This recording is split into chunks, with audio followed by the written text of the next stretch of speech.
mọi người, và mọi người thường nghĩ rằng là khi mà máy bay bắt đầu tiến lên đường băng á, thì sẽ là khởi động một lúc 2 động cơ, đúng không? Nhưng mà ngoài cái kiểu khởi động một lúc 2 động cơ như vậy thì các máy bay có thể lăn một động cơ hay là như thế nào đó, thì hôm nay cùng mình tìm hiểu nha. Xem là có phải là chỉ khi mà máy bay lăn trên đường lăn á, thì chỉ khởi động một lúc 2 động cơ không? Khi thấy một chiếc máy bay đang bắt đầu khởi hành từ ống lồng ra khu vực bãi đỗ để tiến ra đường băng, đã bao giờ bạn tự hỏi là phi công quyết định khởi động các động cơ như thế nào chưa? Và trong video hôm nay chúng ta sẽ cùng mổ xẻ trường hợp kinh điển và phổ biến nhất, khởi động cả hai động cơ ngay tại sân đỗ, hay là chúng ta sẽ hình dung bao quát rõ hơn.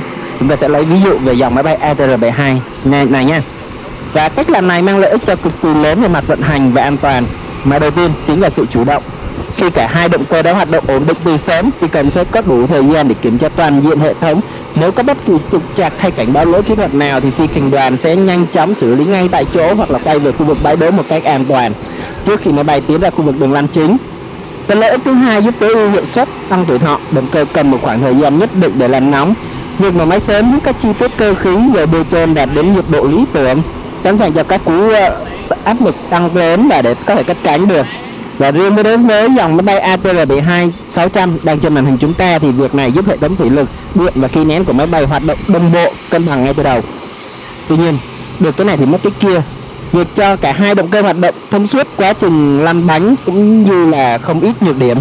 Tác hại rõ nhất chính là lãng phí nhiên liệu. Việc nuôi hai động cơ chạy không tải trong thời gian dài chờ đợi trên đường lăn nó sẽ tốn một lượng dầu không nhỏ đâu, và nó kéo theo hệ lụy làm tăng lượng khí thải phát ra môi trường và gây ô nhiễm tiếng ồn tại sân bay. Bên cạnh đó, những dòng máy bay gầm thấp như ATR72 này, khi mà cả hai động cơ cùng hoạt động từ sớm thì lực đẩy và hút gió mạnh từ cánh quạt sẽ làm tăng nguy cơ hút phải dị vật như đất, đá sỏi hay các vật thể khác vào cái cánh quạt, giúp làm bị hư hại về cái phần động cơ đấy. Và tóm lại, khởi động hai động cơ ngay từ đầu là một giải pháp ăn chắc mặc bền. Ưu điểm tối đa là cho sự an toàn và chuẩn bị kỹ lưỡng, dù phải đánh đổi bằng cái chi phí vận hành rất là lớn. Một điều rất là đặc biệt là mọi người có biết không, các máy bay có thể tự lăn với một động cơ được nha mọi người. Đối với các loại máy bay mà hai động cơ như ATR72, Airbus A320, 321 hay là Airbus A330 hay là Airbus A350 luôn chẳng hạn, thì thường xuyên sẽ có những cái tình trạng chúng ta sẽ thấy được rằng các máy bay chỉ lăn với một động cơ thôi. Khi tới gần đường băng thì họ mới khởi động cái động cơ thứ hai lên, để thứ nhất là tiết kiệm nhiên liệu, và thứ hai nữa là một động cơ cũng có thể giúp máy bay lăn được. Và đây là trường hợp đầu tiên chúng ta sẽ thấy được khi mà hai động cơ cùng khởi động. Và bây giờ thì quay trở lại với nhân vật của chúng ta, chiếc ATR72-600 của Air Cambodia được lệnh cất cánh được khỏi sân bay Tân Sơn Nhất.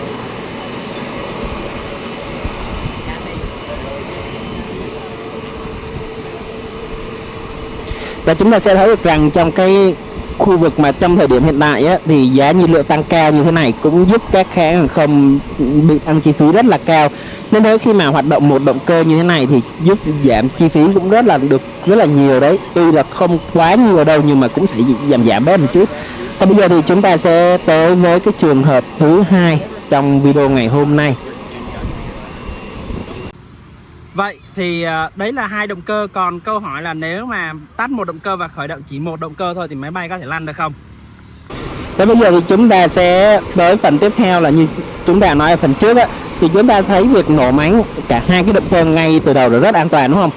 Và bây giờ thì trường hợp lần này thì phi công chỉ khởi động động cơ trước một động cơ tại sân đỗ, dùng lực đẩy đó duy trì cái khả năng tiến lên. Chẳng hạn như chiếc ATR72-600 đang trên màn hình của chúng ta đây, mọi người thấy được rằng là một cái cánh quạt đang đứng nguyên, cái cánh thứ hai thì đang khởi động hoàn toàn rồi đó, sẽ giúp cho các máy bay có thể tiến lên. Và do chúng ta lựa chọn ATR72 như thế này để chúng ta có thể nhìn rõ được hơn là một cái động cơ đang quay, một động cơ đang nghỉ. Cách vận hành này sinh ra các giải quyết bài toán kinh tế, và lợi ích lớn nhất thì nó chính là tiết kiệm nhiên liệu. Bằng việc tắt bớt một động cơ trong suốt quá trình lăn bánh như thế này á, từ 10 đến 15 phút, thì các sân bay đông đúc thì hãng không có thể cắt giảm được một lượng lớn tiêu hao dầu cực kỳ đáng kể. Như dầu máy bay thì nó rất là tốn kém mọi người, nó cũng không rẻ một chút nào. Thứ hai là giảm thiểu khí thải CO2 ra môi trường và hạn chế tối đa tiếng ồn chói tai tại các khu vực cảng. Ngoài ra, đối với ATR72 gầm thấp, việc một bên cánh hoạt động như thế này thì giảm bớt một nửa cái nguy cơ là hút phải dị vật. Tuy nhiên, tiết kiệm chi phí phải đánh đổi bằng áp lực công việc và thời gian. Các hại đầu tiên ở phương pháp này là làm tăng khối lượng công việc của phi hành đoàn trong một khoảng thời gian di chuyển chật hẹp. Phi công phải vừa tập trung điều khiển máy bay và vừa phải điều khiển là kiểm tra xem là động cơ phải bắt đầu khởi động. Và đây chúng ta sẽ thấy được rằng cái động cơ thứ hai đã khởi động xong rồi đó. và chúng ta sẽ tiến lên đường băng 25 trái và sẽ dừng chờ để chờ đài kiểm soát không lưu sẽ cho phép máy bay cất cánh. Và tác hại thứ hai của cái trường hợp như thế này thì là rủi ro về thời gian làm nóng. Như đã nói, động cơ cần thời gian chạy quá tải để đạt nhiệt độ lý tưởng ở cái phần dầu máy hoặc là tất cả các bên trong động cơ. Nếu ra đến gần đường băng mới nổ máy trước cái động cơ thứ hai thì phi công phải chờ đợi thêm một vài phút để động cơ kịp làm ấm trước khi lên ga cất cánh. Điều này vô tình có thể làm chậm nhịp di chuyển qua các máy bay phía sau. Đáng ngại nhất là áp lực tâm lý nếu chẳng may chiếc động cơ thứ hai xảy ra trục trặc gì đấy thì chiếc máy bay sẽ phải rơi vào cái tuyến thế gọi là vô cái tuyến thoái lưỡng nan rất là khó khăn, gây ách tắc cái luồng giao thông ở dưới sân đỗ, buộc phải xin xe kéo hoặc là phải di chuyển từ từ về các khu vực đường lăn sau. Và bây giờ thì chúng ta sẽ thấy được rằng là chiếc máy bay của chúng ta đã khởi động động cơ xong và bây giờ được đài kiểm soát không lưu sân bay Tân Sơn Nhất cho phép cất cánh. Và mời mọi người chiêm ngưỡng pha cất cánh của chiếc ATR72600 của Air Cambodia này nhé, cất cánh rời khỏi sân bay Tân Sơn Nhất.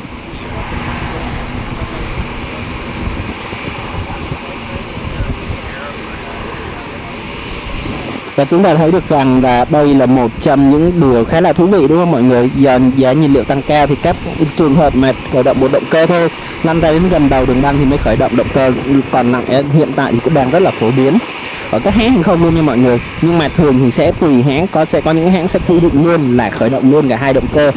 Và còn một cái trường hợp rất là đặc biệt nữa, đó là khi mà máy bay gần tới đường băng thì khởi động động cơ còn lại. Vậy thì có thể có trường hợp nào đó là máy bay lên tới đường băng rồi mới khởi động không? Ở đây chúng ta sẽ thấy một trường hợp rất là đặc biệt là khi lên tới đường băng rồi thì động cơ thứ hai vẫn chưa khởi động và bây giờ thì mới khởi động. Thì đây là một trong những cái trường hợp rất là hiếm hoi. Chúng ta sẽ được thấy rằng là khi mà lên tới đường băng cất cánh rồi thì cái chiếc máy bay này mới có khởi động động cơ.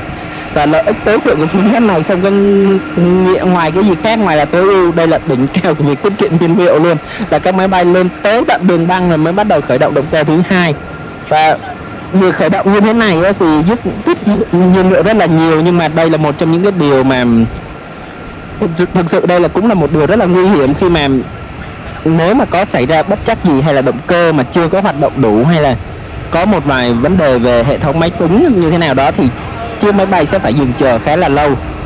Và cái việc lừa ăn nhiều như thế này thì áp lực đi kèm rất là nặng nề đối với phi công, là phải kiểm tra thật là nhanh chóng, chính xác và dễ xảy ra rủi ro hơn rất là nhiều so với việc khởi động động cơ ở dưới đường trên cái khu vực dừng chờ đường băng.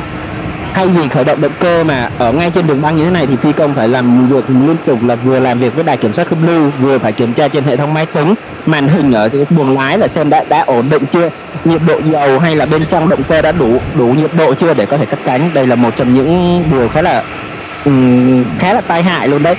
Và tác hại thứ hai là vi phạm nguyên tắc của thời gian làm nóng. Thời gian động cơ mà làm nóng sát nút như thế này nhiều khi thì cũng không thể đảm bảo được.